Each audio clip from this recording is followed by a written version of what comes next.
une relation faite de haut et de bas. Alors qu'ils affichaient une complicité sans faille lorsqu'ils collaboraient entre le 15 mai 2017 et le 3 juillet 2020, Édouard Philippe et Emmanuel Macron ont traversé des moments plus difficiles.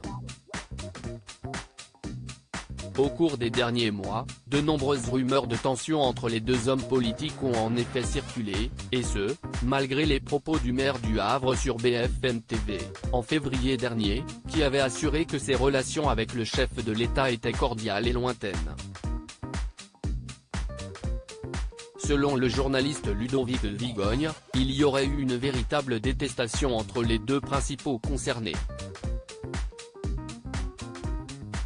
Cette détestation a commencé à la fin de Matignon où Emmanuel Macron a très mal vécu la lumière qu'a concentré Édouard Philippe.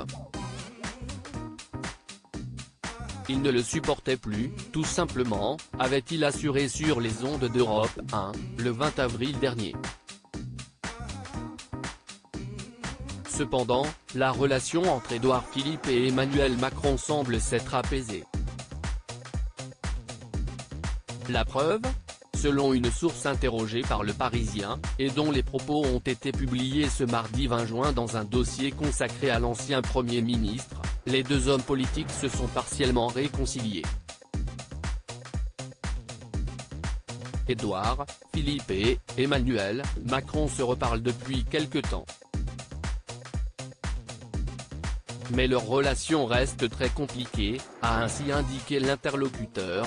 Avant de conclure, on a quand même le premier qui est hyper susceptible et le second qui est paranoïaque.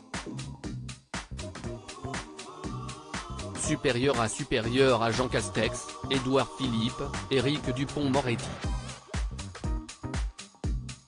Découvrez les politiques quand ils étaient plus jeunes. Édouard Philippe et Emmanuel Macron, ce déjeuner qui a fait jaser. Si l'époux de Brigitte Macron et l'actuel président du parti Horizon ont pu reprendre contact, c'est peut-être parce qu'ils ont pu crever l'abcès lors d'une récente rencontre loin des caméras.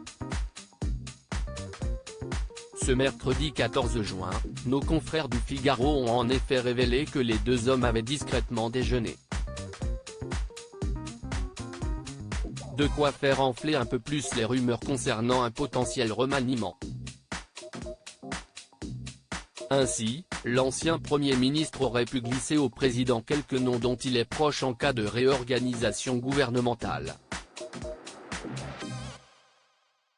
C'est notamment le cas de Christophe Béchu, transition écologique, d'Agnès Firmin-Le Bodo, profession de santé, ou encore de Charlotte Cobel, petite enfance, comme l'avait souligné Le Figaro.